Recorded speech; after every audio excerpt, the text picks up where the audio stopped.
안녕하십니까. 오늘은 성경과 계시 두 번째 강의 시간입니다. 성경과 계시의 서론입니다. 현대신학은 계시의 자리가 없다. 첫 번째 주제는. 두 번째 주제는 전통적인 기독교 신학은 계시로부터 시작한다. 살펴봅니다. 현대신학은 계시의 자리가 없습니다.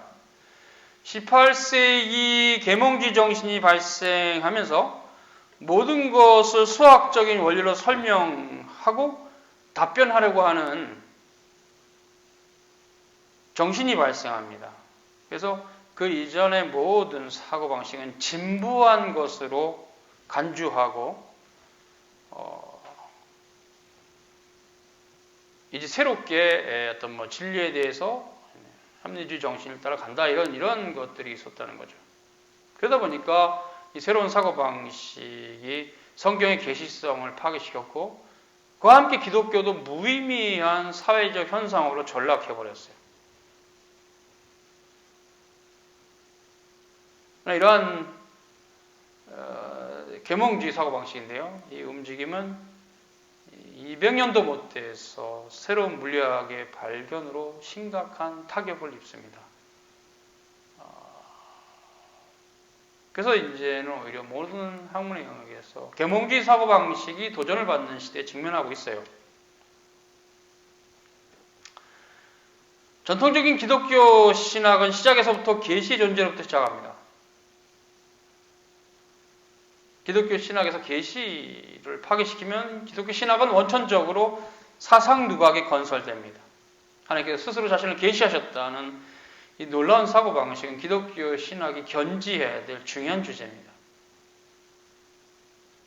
이 글은 계시의 필연성과 인간 이성의 한계를 그 주요한 논지로 취해서 기독교 신앙의 핵심에 요체를 할 수 있는 기독교 계시관을 통해 사변적인 철학을 비판하고 기독교 신앙의 핵심인 유실론적 세의 계시관을 드러내고자 하는 목적이 있습니다. 또 이제 그것을 따라서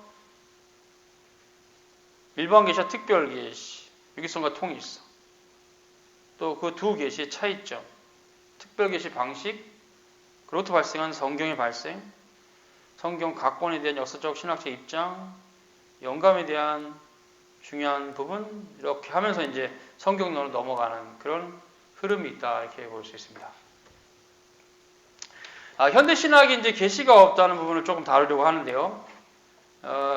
이 시작은 우리가 계몽주의에 있습니다. 이 계몽주의 정신의 어떤 그 근저는 그 전부터 발달하기 시작한 과학이었어요. 자연과학.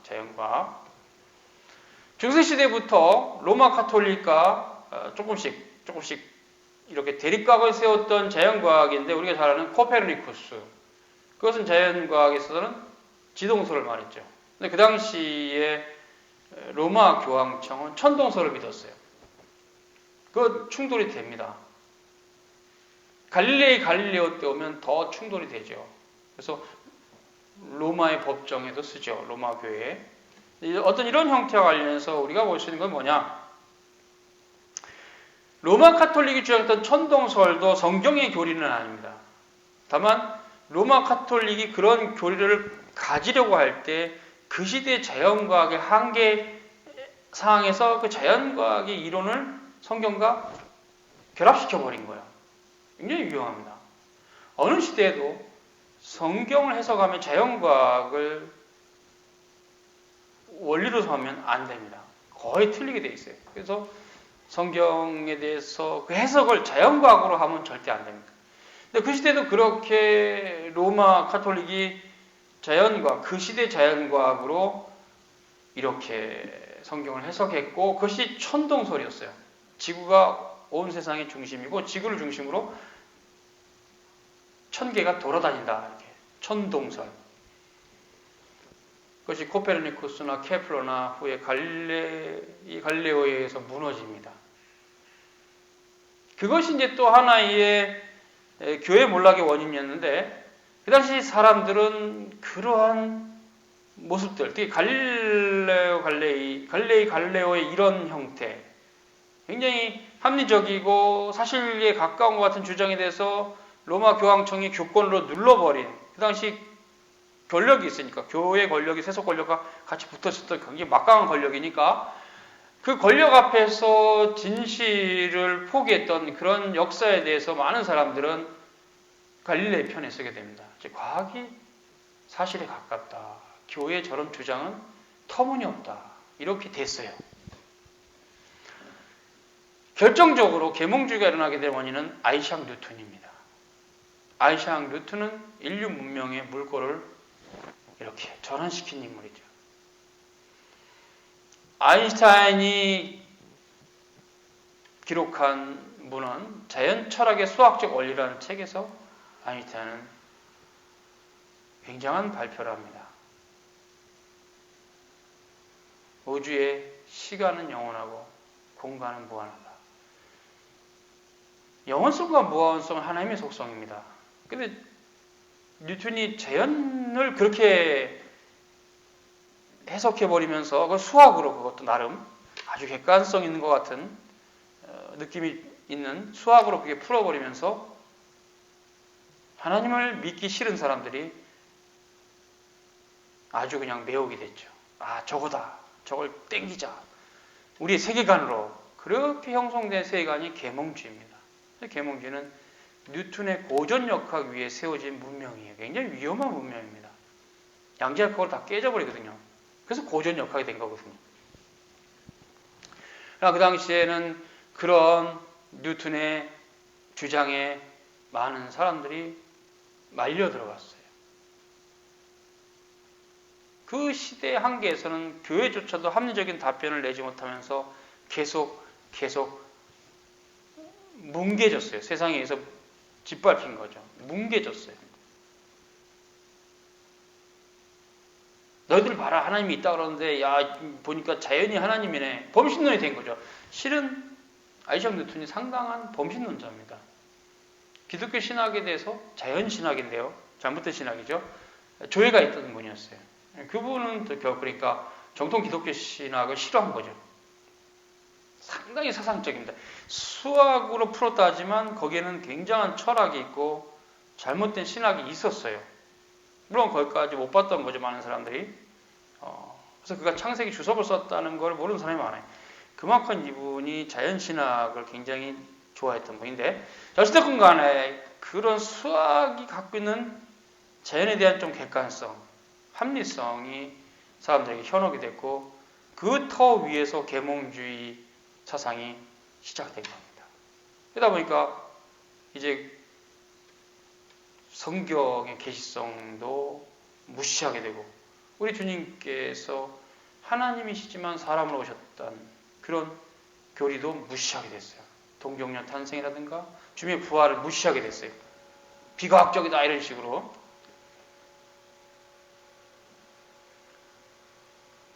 그리고 이제 그런 계몽주의 사상을 철학적으로 정리하신 분이 임마누엘 칸트입니다. 임마누엘 칸트는 결혼도 하지 않고 시계바늘처럼 사신 분인데 정말 계몽주의적인 인간이었어요. 그래서 그가 산책을 나오면 이웃 사람들이 저녁을 지으러 갔어요. 정확하게 저녁을 지을 시간이니까. 그래서 칸트가 이렇게 산책을 나오면, 아, 칸트가 나왔다, 우리 이제 저녁 지을 시간이니까 돌아가자, 집으로, 이렇게 됐다 그래요. 그만큼 시계바늘처럼 사셨던 분이고, 속된 말로 하면 세상 물정을 모르는 쌤님이었다고 볼 수 있죠. 그냥 철학만 하신 분인데, 그분에 의해서 주장된 견해들이 현대 문명에, 서구 문명에 큰 영향력을 행사하는데 우리로서는 굉장히 조심스럽게 봐야 된다. 그게 뭐냐면 순수 이성 비판과 실천 이성 비판입니다. 칸트는 진리는 수학으로 푸는 것이고, 순수 이성 비판. 종교는 실천 이성에 속한 것이므로 윤리에 불과하다. 기독교 윤리에 불과하다. 즉, 성경은 교리가 없고 윤리책이다. 성경에 무슨 예수님 무리로 걸어갔대, 동정녀 탄생했대, 그런 거는 그냥 성경의 캐리그마, 즉 어떤 메시지를 전하기 위한 그냥 이렇게 부풀려진 이야기다 이런 식으로 이해하는 형태가 된 거죠. 그러니까 그런 신학이 발생해요. 후대 이런 칸트의 사상 위에서. 그러나 인간에게는 순수이성이나 실천이성이 없습니다. 헬라 원문을 보면 푸스케인데요. 네페시 하야기도 하고 히브리어로 그냥 영원히 있고 그것은 누스고 그냥 하나예요. 뭐 실천이성과 순수이성이 인간 안에 어디 있어요? 인간의 두뇌 왼쪽은 순수이성이고 오른쪽은 실천이성인가요? 그거 그냥 칸트가 만든 거예요. 과학적이지도 않아요, 실은. 그냥 철학적이긴 하지만 과학적이진 않아요. 의학적이지도 않아요. 어디 인간의 두뇌 순수이성의 영역이 여기 있고 실천이성의 영역이 여기 있습니까? 말도 안 되는 속된 말로 좀 구라죠. 순수이성과 실천이성은 아무리 봐도 구라예요. 인간의 두뇌가 지금은 얼마나 연구가 됐는데 그래서 칸트의 이론이 정말 구라라는 거 다 증명됐어요. 인간의 두뇌는 실천이성과 순수이성 없습니다. 두뇌에 대해서 조금 책 몇 개 읽어보면 알아요. 그러니까 칸트가 아이작 뉴턴의 이론을 받으면서 그 이론을 가지고 아이작 뉴턴의 이론을 가지고 그 범신론적 입장에서 자신의 철학을 그냥 디스플레이 해버린 거예요. 그 결과가고 그거를 때는 이때다 하고 가져가고 싶은 사람들, 불신자들이죠. 가져가면서 서구 문명이 그렇게 갔어요. 무신론적인 문명으로. 그래서 신은 존재하나 섭리하지 않는다. 자연법칙에서 돌아간다. 이런 식으로 말도 안 되는 코스를 하고 그것을 다 많은 사람이 받아들여서 교회까지도 막 그런 사상으로 뭉갰죠. 그래서 18세기는 이신론입니다. 디즘. 신은 존재하나 섭리하지 않는다. 그것은 신에 대한 존재도 거부하고 싶은 인간의 부패한 본소에서 나온 교리입니다. 교리입니다. 그들의 교리죠. 그래서 그들이 만든 그런 교리로 뭘 했느냐? 19세기는 무신론으로 갑니다. 신칸트주의 시대가 오면 무신론으로 갑니다. 그리고 이런 무신론적인 사고방식 위에서 형성된 신학이 바로 현대신학입니다. 슐라이마허나 알브레이트 리칠이나 뿔트만이나 판넨베르나 독일의 거의 대부분의 신학자들이 이런 무신론적인 사상, 세속사상이 터 위에서 신학을 했기 때문에 성경의 계시성을 파괴시키고 하나님이 없다는 신학을 한 거죠. 반신학이죠. 안티티올로지란 말입니다. 이런 부분에 있어서는 프란시스 셰퍼의 저서를 읽으시면 좋습니다. 그분의 저서에 잘 나와 있어요.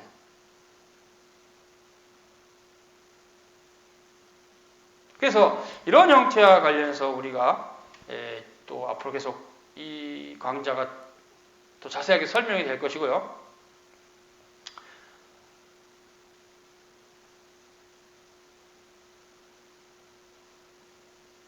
근데 어찌됐건 간에 이제 또 더 봐야 될 것은 이런 뉴턴의 고전역학은 200년도 못해서 새로운 물리학의 발견으로 신대한 타격을 입습니다. 그래서 고전역학이 된 겁니다. 그것이 뭐냐면 양자역학입니다. 20세기 이후부터 발전하기 시작한 양자역학으로 계몽주의 사고방식은 다 무너졌습니다. 그 계몽주의 사고방식의 터가 뉴턴의 고전역학에 기초하는데 뉴턴의 고전역학이 무너졌으니 계몽주의 사고방식도 무너져 있습니다. 지금 다 무너졌어요. 현대 학문에서 그거 별 의미 없어요. 그때 좀 뭘 몰랐던 사람들이 그렇게 얘기한 거다. 그러니까 결국 18세기, 19세기가 드러난 것은 인간의 이성의 오만이었죠. 자신들이 발견한 수학의 어떤 진리가 모든 거라고 착각한 거예요. 양자역학으로 다 무너졌습니다. 고전역학의 중요한 특징은 아까 얘기한 대로 시간은 영원하고 공간은 무한하다. 이런 특징도 있지만 만유인력, 위에서 아래로 모든 물건은 떨어진다. 근데 그것이 양자역학으로 무너졌어요. 양자역학을 보면 나노세계로 들어가는데 나노세계는 소립자입니다. 그 소립자들은 확산이라는 그런 개념에 있어서 계속 전혀 중력의 영향을 받지 않고 마음대로 돌아다녀요. 그래서 굉장히 작은 입자들은 중력의 영향을 받지 않는다는 것이 학문적으로 규명이 됐어요. 과학적으로. 결국 고전역학이 무너진 거죠. 양자역학에 의해서 고전역학이 무너졌습니다. 아인슈타인의 상대성 이론으로 공간이 무한하고 시간이 영원하던 그 교리가 무너졌어요. 그래서 시간도 시작이 있고 공간도 제한적이다. 그 현대학자들은 공간이 계속 팽창하고 있다. 우주 팽창론, 빅뱅 이론 이런 걸 얘기하는 겁니다. 지금 현대 과학은 많이 겸손해졌어요. 18세기와 19세기가 문제입니다. 그 오만함이 신의 존재를 거부했고 오히려 지금은 심각한 오류에 빠져 있어요. 하나님이 존재하지 않는다는 그 거짓말이 지금 다 책임져야 돼요. 그분들은. 거짓말이 됐으니까 고전역학. 일정한 과학의 구조에서 맞죠. 우리 같은 무거운 존재는 만유력의 영향을 받아요. 그러나 소립자, 나노세계로 들어가면 아닙니다. 그래서 이런 공간에서 이제 자연과학의 한계를 깨달은 토마스 쿤이라는 분이 과학혁명의 구조라는 책에서 그 얘기를 했어요. 뭐냐면 패러다임인데요. 그분이 쓰신 말인데, 즉 18세기, 19세기는 고전역학의 패러다임이다. 20세기서부터는 양자역학의 패러다임이 있고 또 패러다임이 바뀔 수도 있다. 과학은 진리를 말하는 것이 아니다. 다만 진리에 이르는 가장 가까운 사실관계를 증명하는 노력의 과정이다. 그래서 진리를 말할 수 없다고 얘기해. 이제 지금 현대과학자들은 이런 뉴턴처럼 진리를 말한다고 말하지 않아요. 아, 이거 맞다 이렇게 말하지 않고 이게 가장 합리적이다 이렇게. 진리를 말할 수 없다는 게 이제 드러났어요. 이게 많이 겸손해진 거죠. 근데 고전역학에서는 그게 진리인 줄 알았어요. 그래서 19세기 말엽에는 이제 조금만 소립자의 그 원자의 구조만 완벽하게 우리가 그 수학으로 정리하면 만물의 근원을 다 알 수 있다 이렇게 오만하게 까불다가 양자역학으로 빵 터지면서 패러다임이 바뀌면서 와르르 무너졌죠. 아, 우리는 그렇게 생각하면 안 되겠다. 그랬어요. 무너진 겁니다. 고전역학이 양자역학으로. 그럼 이제 우리의 시대와 관련해서 자연과학은 자연에 대해서 가장 객관적이고 합리적인 지식을 준다. 좋은 이론입니다. 가장 합리적이고 우리가 믿을 만한 거예요. 그러나 진리는 아니다. 진리는 아니다. 진리에 이르기 위한 가장 객관적이고 가장 합리성이 있는 학문이다. 그러나 진리는 아니다. 무엇보다 보이지 않는 세상에 대한 지식은 자연과학으로는 접근도 못한다. 그렇지. 이것은 하나님의 은총으로만 알 수 있는, 믿음으로 알 수 있는 거예요. 그래서 이 영역은 계시로부터만 해석이 돼요. 그렇기 때문에 자연과학을 과신하는 것은 유물론적인 사고입니다. 하나님 믿는 우리는 자연과학을 어느 정도는 믿지만 그 합리성이 다른 어떤 미신보다는 더 진리에 가까우니까 그냥 결정적인 진리로 믿지 않고 우리 하나님의 말씀, 신구약 성경은 진리로 믿습니다. 그것은 이 땅에 대해서도 맞는 말이고 하늘에 대한 지식에 있어서도 맞는 말입니다. 진리입니다. 에메트, 알레데이아. 태초에 하나님이 하늘과 땅을 창조하셨다. 진리입니다. 사실 자체예요. 사실 자체입니다. 하나님께서 비를 내리셔서 노아 홍수가 있었다. 진리 자체입니다. 그거 부정할 수 없어요. 자연과학으로 규명해 보아야 될 문제이지 그것이 사실이 아니다라고 말할 수 없어요. 그렇게 하나님의 말씀은 이 세상에 대해서도 진리입니다. 아브라함이 있었다 진리고 다윗이 이스라엘 왕으로 있었다 진리죠. 이스라엘과 그 시대에 있어도 다 진리입니다. 뭐 그분들의 말씀도 진리지만 그래서 이제 이렇게 진리에 대해서 자연과학은 현상 자체를 가장 객관적이고 합리적으로 설명한다. 진리는 아니다. 과학의 이론은 진리는 하나님의 말씀뿐입니다. 보이지 않는 세상은 오직 하나님의 말씀으로만 진리를 알 수 있다. 아멘이죠. 그래서 우리가 이런 부분과 관련해서 항상 전통적 기독교 신앙이 지금도 기독교 신학이 굉장히 중요한 의미가 있어요. 틀린 말이 아닙니다. 오만한 계몽주의자들이 착각한 거죠. 양자역학으로 무너질 줄 모르고 하나님이 다 무너뜨려 버리죠. 그래서 우리가 지금의 자연과학을 항상 그런 부분에 우리도 한계점을 알고 있어야 돼요. 이것은 우리가 따라갈 만하지만 뭐 영원한 진리는 아니다. 이렇게 볼 수 있습니다. 그래서 기독교 신학에서 계시의 중요성을 이제 앞으로 계속 우리가 살피면서 공부를 하겠습니다. 수고하셨습니다.